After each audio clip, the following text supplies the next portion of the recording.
ناظرین، profit stories نامی ہماری اس ویڈیو سیریز میں ہم آپ کو انبیاء کرام کے حالات زندگی بتا رہے ہیں، اور اس قسط میں ہم آپ کو حضرت ادریس علیہ السلام کی کہانی سنانے والے ہیں۔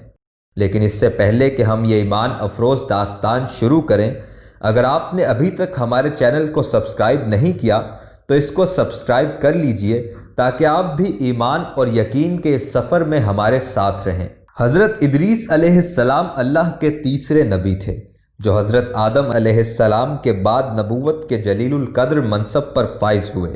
مورخین کے مطابق آپ کی ولادت عراق کے شہر بابل یا مصر کے شہر منفیس یعنی مینف میں ہوئی۔ آپ کا اصل نام اخنوق تھا، جبکہ قرآن کریم اور احادیث مبارکہ میں آپ کو ادریس کے نام سے پکارا گیا ہے۔ آپ کے والد کا نام یارد اور والدہ کا نام برکانہ تھا۔ آپ کی بیوی کا نام معادنہ تھا۔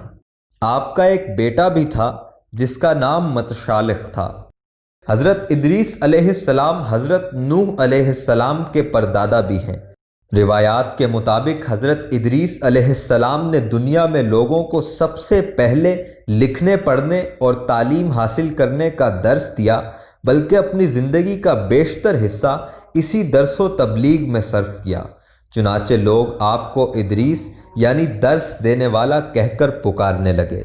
نبوت کے منصب پر فائز ہوتے ہی آپ نے اپنی قوم کے بھٹکے ہوئے لوگوں میں وعظ و تبلیغ کا کام شروع کر دیا، لیکن راہ ہدایت کا یہ درس اور نیکی کی یہ باتیں ان لوگوں کو بہت ناگوار گزرتیں۔ چنانچہ وہ آپ کے دشمن ہو گئے اور آپ کے پیروکاروں کو طرح طرح سے اذیتیں دینے لگے، یہاں تک کہ آپ نے ان کی ایذا رسانیوں سے تنگ آ کر بابل سے ہجرت کا ارادہ کر لیا اور اپنے پیروکاروں کو اپنے اس فیصلے سے مطلع فرما دیا۔ چونکہ بابل دریائے فرات اور دریائے دجلہ کے کنارے ایک سرسبز و شاداب علاقہ تھا، لہٰذا لوگوں کے لیے اس علاقے سے ہجرت کرنا خاصا مشکل فیصلہ تھا، اور انہوں نے اس حوالے سے تحفظات کا اظہار بھی کیا۔ لیکن حضرت ادریس علیہ السلام کے سمجھانے پر وہ لوگ آپ کے ساتھ ہجرت پر تیار ہو گئے۔ حضرت ادریس اور ان کے پیروکاروں نے بابل سے مصر کا رخ کیا اور دریائے نیل کے کنارے آباد ہو گئے، جو بابل سے بھی زیادہ سرسبز و شاداب علاقہ تھا۔ حضرت ادریس نے یہاں کے لوگوں میں درس و تبلیغ کے کام کو جاری رکھا۔ آپ اس وقت لوگوں میں رائج تمام زبانوں سے واقف تھے اور عوام کو ان کی ہی زبانوں میں درس دیا کرتے تھے۔ آپ کا ذکر قرآن مجید میں 2 مرتبہ آیا ہے۔ سورہ مریم میں اللہ تعالیٰ فرماتے ہیں، اور اس کتاب میں ادریس کا ذکر بھی کیجیے، بے شک وہ بڑے سچے نبی تھے اور ہم نے ان کو بلند رتبے تک پہنچایا۔ نیز سورۃ الانبیاء میں بھی اللہ تعالیٰ نے فرمایا، اور اسماعیل اور ادریس اور ذوالکفل کا تذکرہ کیجیے، یہ سب حکم الہی پر ثابت قدم رہنے والے لوگوں میں سے تھے۔ قرآن کریم کی معروف و مستند تفسیر معارف القرآن کے مطابق حضرت ادریس علیہ السلام حضرت نوح علیہ السلام سے 1000 سال پہلے پیدا ہوئے۔ اللہ تعالیٰ نے آپ کو نبوت کے مرتبے پر سرفراز فرمایا اور آپ پر 30 صحیفے نازل فرمائے۔ حضرت ادریس علیہ السلام وہ پہلے انسان ہیں جنہیں علم نجوم اور حساب بطور معجزہ عطا کیے گئے۔ نیز سب سے پہلے انہوں نے ہی قلم سے لکھنا اور کپڑا سینا ایجاد کیا۔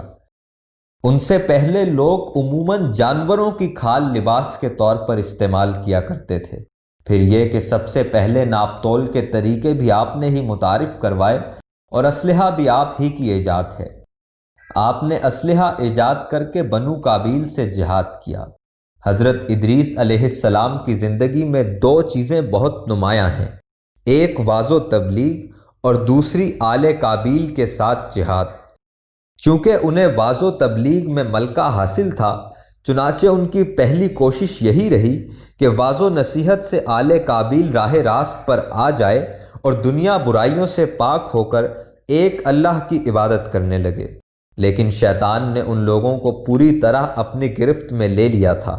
جب آپ ان سے اللہ کی وحدانیت کی بات کرتے، ایک اللہ کی عبادت کی نصیحت کرتے، برائیوں کو چھوڑنے کی تلقین کرتے، تو یہ باتیں ان لوگوں کو بڑی ناگوار گزرتیں، اور وہ لوگ آگ بگولا ہو کر آپ کو اذیتیں دیتے تمسخر اڑاتے اور پتھر مارتے۔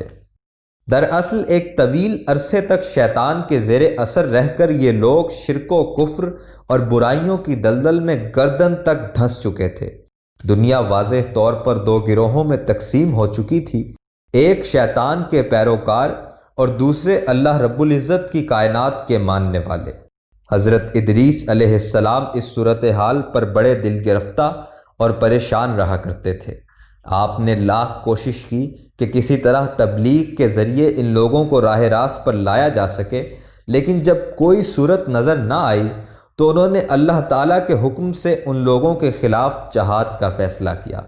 انہوں نے اللہ اور اس کے پیغمبر پر ایمان رکھنے والے نوجوانوں کی ایک جماعت کے ساتھ آل کابیل کے ساتھ جہاد کیا، جس میں اللہ تعالیٰ نے انہیں کامیابی عطا فرمائی اور بہت سے لوگ دین حق کی جانب راغب ہو گئے۔